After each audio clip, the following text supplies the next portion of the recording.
Hello दोस्तों, आज का हमारा टॉपिक है एसिड रेन।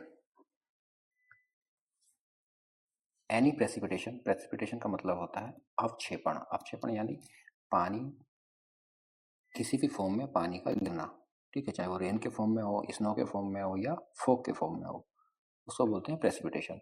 तो एनी प्रेसिपिटेशन, चाहे रेन, स्नो और fog with abnormally high hydrogen ion concentration. Hydrogen ion की कंसंट्रेशन अगर हाई होगी तो उस सॉल्यूशन का पीएच लो होगा। ठीक है, इस refer to as acid rain, यानी कि असामान्य रूप से उच्च हाइड्रोजन आयन सांद्रता, कम पीएच वाली किसी भी वर्षण। ठीक है, वर्षण मतलब रेन, या वर्षण मतलब प्रेसिपिटेशन, जल का किसी भी फॉर्म में गिरना या अवक्षेपण, हिमपात, कोहरा वर्षा को अम्लीय वर्षा कहा जाता है। ठीक है, पीएच का सबको पता होगा। जो सॉल्यूशन होता है उसकी एक पीएच होती है। दो तरह की पीएच है। पीएच स्केल को हम देखें, एसिडिक पीएच और बेसिक पीएच। जो हमारा वाटर होता है, प्योर वाटर, उसकी पीएच न्यूट्रल होती है और उस वो होती है पीएच 7 पीएच का जो सॉल्यूशन होता है उसको हम न्यूट्रल सॉल्यूशन कहते हैं। ठीक है, अब जो 7 से कम पीएच वाले सॉल्यूशन होंगे, चाहे उसकी पीएच 6 हो, 5 हो, 4 हो, 3 हो, 2 हो, 1 हो, तो इसका मतलब इससे एसिडिटी बढ़ रही है। ठीक है, increasing higher concentration of hydrogen ion हो रहा है, इसमें हाइड्रोजन आयन की कंसंट्रेशन बढ़ती जाएगी। तो जो एसिड रेन होती है, मतलब जो बारिश हो रही है, अम्लीय वर्षा हम जिसको कह रहे हैं, उसकी जो पीएच रेंज होती है 4.2 से 4.4 होती है। ठीक है, नॉर्मल वाटर की पीएच कितनी होगी? 7 हो गई। जो नॉर्मल वर्षा होती है, नॉर्मल रेन होती है, ठीक है, उसकी पीएच होती है लगभग 5.6। तो जब पीएच, रेन वाटर की पीएच या वर्षीय जल की पीएच 5.6 से नीचे हो जाएगी, ठीक है, यानी कि 5.4, 5, 5.4, 5.3, ठीक है, ऐसे कम होती जाएगी। और जब ये 4.2 और 4.4 के बीच में होगी तो उसे हम बोलेंगे एसिड रेन या अम्लीय वर्षा। ठीक है, ये मुख्यतः नाइट्रोजन ऑक्साइड और सल्फर डाइऑक्साइड के उत्सर्जन से उत्पन्न होती है। ठीक है, नाइट्रोजन ऑक्साइड NOx और सल्फर डाइऑक्साइड SO2 के उत्सर्जन से होती है, चाहे वो उसका सोर्स कोई भी। और ये जो गैसेस होती हैं, नाइट्रोजन ऑक्साइड और सल्फर डाइऑक्साइड, ये जल के अणुओं, वाटर मोलिक्यूल के साथ रिएक्ट करके एसिड बनाते हैं। सल्फर डाइऑक्साइड का स्रोत क्या है? बिजली संयंत्रों में कोयला, कोयला का यूज होता है बिजली बनाने के लिए। तेल का जलना, चाहे वो उद्योग में हो रहा हो, चाहे वो व्हीकल्स में हो रहा हो। ठीक है, ज्वालामुखी का विस्फोट और भी कुछ इंडस्ट्रियल प्रोसेस है जहाँ पे क्या होता है, धातु का बनाने का काम होता है, एक्सट्रैक्शन होता है। मतलब किसी भी फॉर्म में जहाँ कोयला चल रहा है, तेल जल रहा है, वहाँ से ये SO2 का उत्सर्जन होता है। ऐसे नाइट्रोजन ऑक्साइड कहाँ का उत्सर्जन होता है? वाहनों के धुएं से। ठीक है, बिजली संयंत्रों से।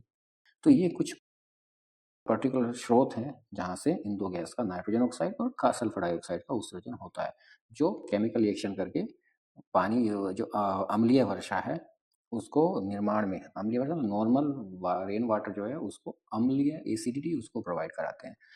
केमिकल रिएक्शन एटमोसफेयर कैसे घटती है? Chemical reaction, formation of sulphuric acid. Sulphuric acid का फॉर्मूला होता है H2SO4। ठीक है, तो SO2 कहाँ से आया?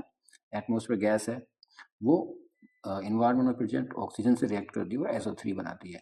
ये SO3 H2O से मिलकर H2SO4 का निर्माण करती है, जो एक सल्फ्यूरिक एसिड है। ठीक है, इसी तरह इन्वायरमेंट में जो NO2 है, नाइट्रोजन ऑक्साइड है,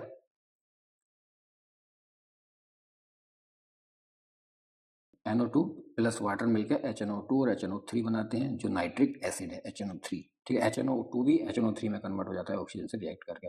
तो इस तरह सल्फ्यूरिक एसिड और नाइट्रिक एसिड का निर्माण होता है।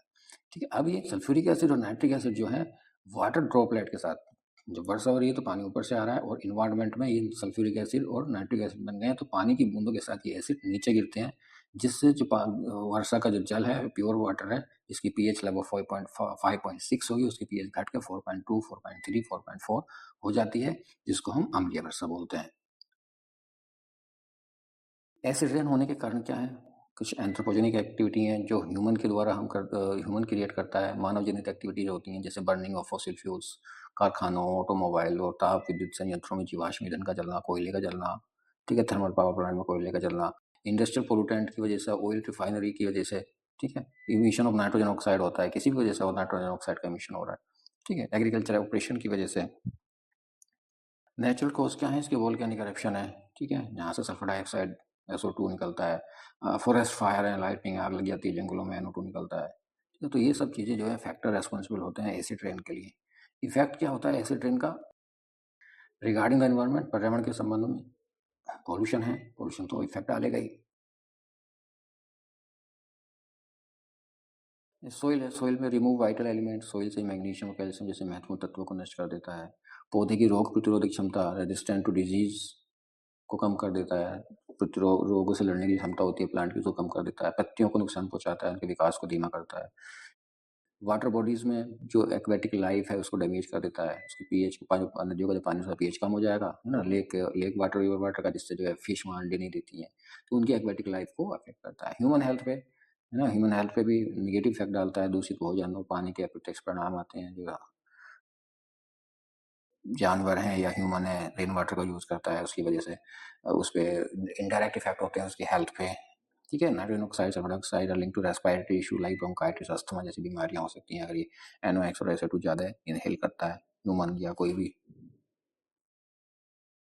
एनिमल। इफेक्टों पे एसिड रेन में मैन मेड स्ट्रक्चर्स हैं, जैसे ताजमहल का एग्जांपल यहाँ पे दिया हुआ है। ज़्यादा एसिडिक वाटर जो होता है वो इन स्ट्रक्चर को, बिल्डिंग्स को, खासकर जो मार्बल से बनी हुई हैं उनको इफेक्ट डालता है। ठीक है, इस पिक्चर में दिखा है एक तरफ थोड़ा वाइट एरिया है लेफ्ट साइड में, और राइट साइड में थोड़ा येलोइश एरिया है, तो उसकी जो है पत्थर संगमरमर है उसका चमक जो है वो कम होती जा रही है, येलोइश होती जा रही है। ठीक है, सोल्यूशन क्या है एसिड रेन? रिड्यूसिंग इमिशन, जो SO2 और NO2 गैसेज हैं उनको, जो भी उनके स्रोत हैं जहाँ से भी वो निकलती हैं उनको हमें कम करना चाहिए। ठीक है, कंपनीज हैं, बड़ी कंपनीज हैं, पावर प्लांट्स हैं, वहाँ पे फिल्टर्स यूज करने चाहिए ताकि इन गैसों को निकलने से रोका जा सके। Replace coal and oil sustainable energy, तो हमें कोयले का और ऑयल का कम यूज करना चाहिए। हमें ऐसे सोर्स जैसे सोलर है, विंड है, हाइड्रो पावर का यूज करना चाहिए ताकि हम आने वाली जनरेशन को एक अच्छा इन्वायरमेंट दे सकें। ठीक है, vehicle with catalytic converter lower NOx, ऐसे व्हीकल में ऐसे कन्वर्टर लगाने चाहिए जिससे नाइट्रोजन ऑक्साइड का इमिशन कम हो सके। ठीक है, अल्टरनेटिव फ्यूल्स का यूज करना चाहिए जैसे नेचुरल गैस है या लो सल्फर कोल है। इलेक्ट्रिकल व्हीकल का प्रमोट करना चाहिए, इलेक्ट्रिक व्हीकल लोग यूज करें। ठीक है, इन्वायरमेंटल रिस्टोरेशन पे हमें काम करना चाहिए, जैसे एसिडिक रेन है, एसिडिक लेक्स हैं, सोइल है, उनको ट्रीट करके उनकी उनकी जो एसिडिटी है उसको कम करना चाहिए। ठीक है, रिस्टोर इकोसिस्टम को रिस्टोर करने के लिए नए प्लांट लगाने चाहिए। तो ये कुछ कॉमन कॉमन सॉल्यूशंस हैं एसिड रेन को कम करने के लिए। ठीक है, आज के लिए इतना ही। धन्यवाद, थैंक यू।